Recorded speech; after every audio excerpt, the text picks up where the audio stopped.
Bill Goldberg turning heel for the first time in his career to join Russo and Bischoff in the New Blood was the major surprise coming out of the Great American Bash pay-per-view, with Goldberg taking out Nash to cost him the title against Jarrett with the company after Russo talked about how now after stabilizing both Thunder and Nitro viewerships back into the 3 rating range being the time to throw out the major trump cards, hoping that perhaps the biggest one in the top babyface turning for the first time would lead to similar game-changing business boosts as the Hogan NWO and Rock Corporation turns did in the past 4 years, with Bischoff and Russo coming out for the follow-up promo with Eric saying that all the established names always tried to bury Goldberg behind his back as they knew from the moment he entered the company that he's the future and is going to take their spot. Introducing Goldberg for his follow-up heel-turn promo explanation saying that everyone in the Millionaires Club tried to hold him down since the start with the crowd cheering them while he was out with injury,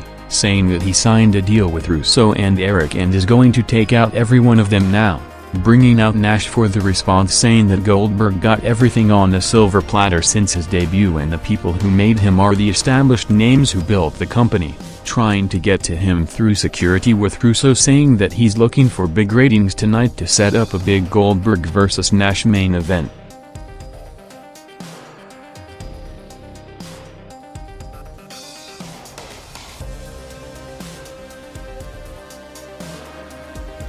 Goldberg did several media interviews promoting the Great American Bash pay-per-view during the week with him in part criticizing the more edgy content of the company, as Goldberg, who was critical of the WWF product over the past 2 years regarding promoting to the younger demographics, said that he can't see the difference between the two company products now with WCW pushing the envelope more during the 2 Russo regimes since October '99. Saying that while the majority of the audience is over 18 years old there should be a time for segments on the show where kids can watch with their parents which they currently don't have, including for the first time opening the door for a jump to the WWF saying that he will consider it when his contract ends in 3 years after a several-month contract dispute with the company last year saw him sign a huge deal that made him the highest-paid performer on the roster.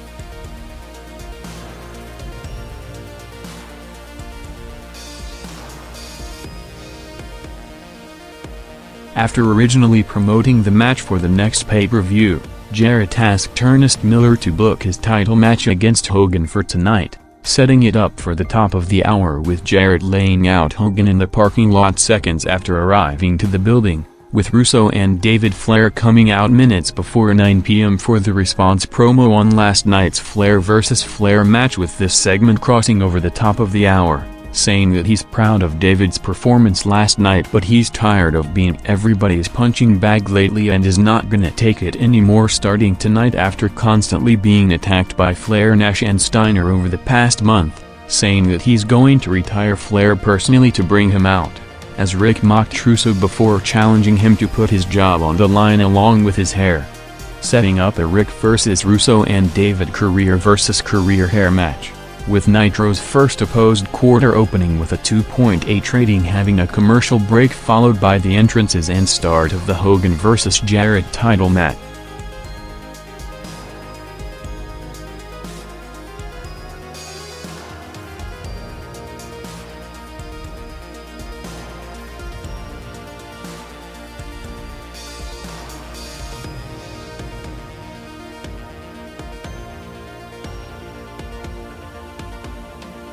Coming from the same building where he won his first WWF title at Survivor Series 98 with the corporate champ heel turn, Rock opened draw to a huge ovation from the sold-out 18,000 crowd at the Kiel Center in St. Louis after laying out both Taker and Kane with chair shots last Thursday, calling them out along with the McMahon-Helmsley faction, with Kane the first one to respond in the build-up to the Rock vs. Kane main event for later tonight, followed by Undertaker and Linda McMahon returning to set up the main event for the King of the Ring pay-per-view with Rock, Taker and Kane in a 6-man tag against Hunter, Vince and Shane, opening Raw with a 5.6 rating.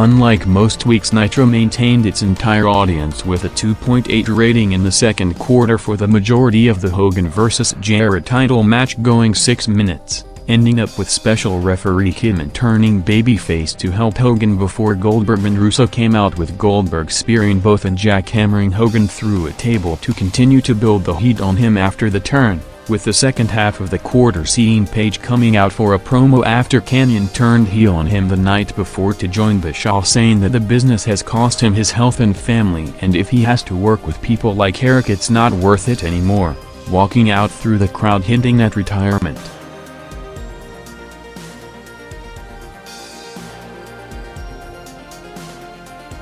Raw's opening segment continued past the 15-minute mark, gaining over 700,000 viewers to a 6.1 rating, with Vince confronting Linda after booking him in the pay-per-view main event to see her setting up the top matches for later tonight, booking Stephanie to defend the women's title against Lita and Triple H to defend the WWF title against a mystery opponent, along with Vince and Shane teaming up against the Dudleys in a tables match. With the WWF now looking more likely than ever to move out of USA to Viacom after Vince turned down 2 improved contract offers from USA Network, the WWF vs. USA court case started earlier in the day, including Vince making a reference to it on the air, saying that Linda spent most of the day in Wilmington, Delaware, where the trial took place in the morning, with USA, who had the right to retain the programming if matching any counter-offer and did match Viacom in terms of weekly fees, couldn't match the entire TV and promotion package that Viacom offered on TNN and MTV, along with several other TV specials for the duration of the contract,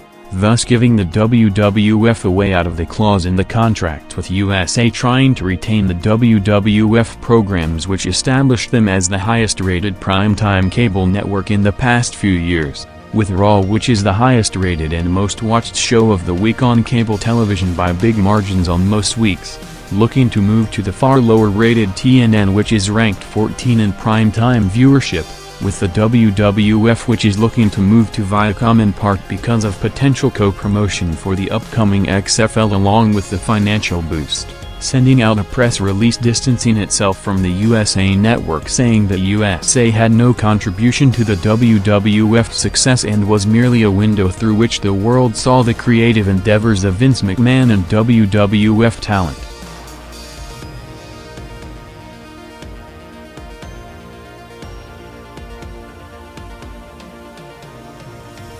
Nitro's final quarter started with a Scott Steiner vs. Kanyon match, followed by the hyped Flair vs. Russo career vs. career hair match, going 4 minutes to end with Russo hitting Flair with a bat to lead to his family throwing the towel, followed by a major heat angle with Russo and David shaving Flair's hair to write him off TV for shoulder surgery, with Russo, who praised Flair on the company website, saying that working with Ric on their program is one of the greatest experiences of his career, said that the idea to shave Flair's head was Ric's suggestion to put more heat on David and Russo while building up anticipation for his eventual return, with the match doing Nitro's highest quarter of the night 3 rating.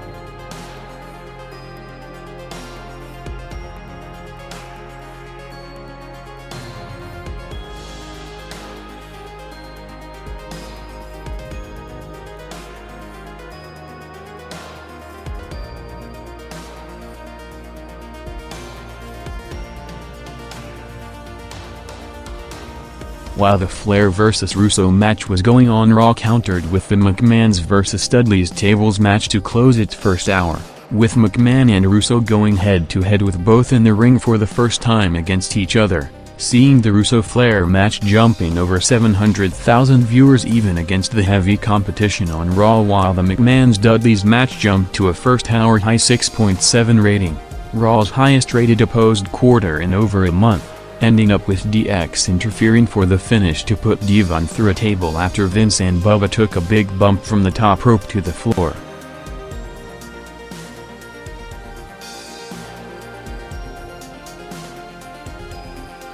Nitro crossed over 10 p.m. for a loaded overrun segment, first with the Flair head shaving angle and Ric's final appearance for the foreseeable future, followed by a commercial break before again going longer than usual with 12 minutes past the top of the hour for the Goldberg vs Nash main event, with Goldberg working the first match of his career as a heel in a similar aggressive style to his previous work, going 5 minutes to take out Nash, with the match peaking the night with a 3.2 rating to close the show, with Goldberg and Russo in the ring, with Nitro overall following the major hype for the Goldberg turn jumping back into the 3 rating reign.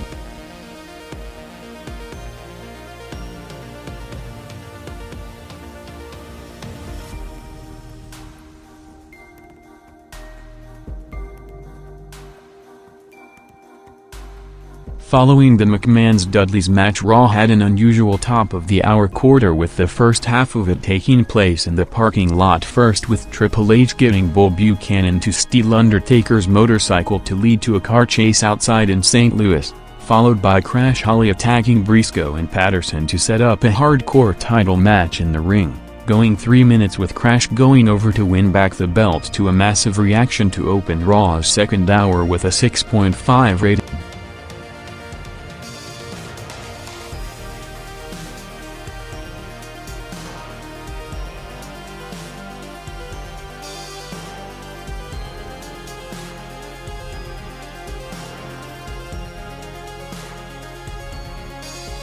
Unlike the usual format where Raw had a hyped segment or match placed at the top of the hour to counter the Nitro overrun, this week the Triple H vs mystery opponent, which turned out to be Chris Jericho WWF title match, was positioned in the first full unopposed quarter from 10:15 to 10:30, and after rarely able to attract a significant percentage of the viewership watching the Nitro finish, including last week actually dropping during the minutes following with no additional boost to Raw, the Hunter vs Jericho title match saw a massive spike of around 40% of the Nitro audience watching the Goldberg-Nash finish tuning into Raw to bump the show from a 6.5 to a 7.7 rating, going 8 minutes, with Hunter going over to retain, with Raw overall not dropping below the 7 rating range for the rest of the broadcast, staying at a 7.2 rating for the next 2 matches, first with Chris Benoit vs Matt Hardy going 6 minutes for the IC title to draw one of Raw's most watched hours in history with over 9.2 million viewers overall, continuing the momentum from last Thursday, which saw SmackDown built around Undertaker and Kane turning against each other throughout the show, along with a main event 6-man tag against the faction jumping huge with around 8.7 million viewers, the second most watched episode in show history.